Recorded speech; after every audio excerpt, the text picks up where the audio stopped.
بانک جهانی تاجیکستان را قشاق‌ترین کشور در آسیای مرکزی و اروپا نامید. گزارشگران بانک جهانی بر این نظرند که تاجیکستان میان دیگر کشورهای آسیای مرکزی و اروپا از لحاظ رشد و درآمدناکی اهالی کشوری فقیرترین به حساب می رود. تحلیلگران بانک جهانی می گویند تاجیکستان نوابسته از افزایش و دستاوردهای به دست آورده در 12 ساله آخر همان کشور کمبضاعت‌ترین منطقه اروپا و آسیای مرکزی باقی می ماند.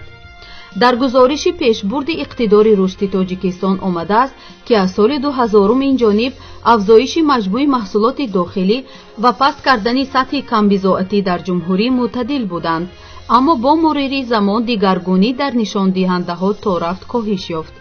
گفته شده است که در 3 سال آخر اقتصادیات تاجیکستان از جهت واقعی بیش از 20% رشد کرده است، اما سطح کمبضاعتی کمتر از 2% کم شده است. گزارشگران به آن توجه نمودند که در قلمرو تاجیکستان جایهای نوی کاری کم اندر کم تأسیس یافته، همچنین تقسیمات ذخیره‌ها در اقتصادیات نیز از سر گذرانیده نشده است.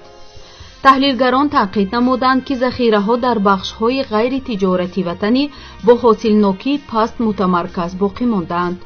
گذشته از این، کارشناسان بانک جهانی قید نمودند که سالهای آخر جریان سرمایه‌گذاری مستقیم خارجی به تاجیکستان به طور نظررس سست شده است.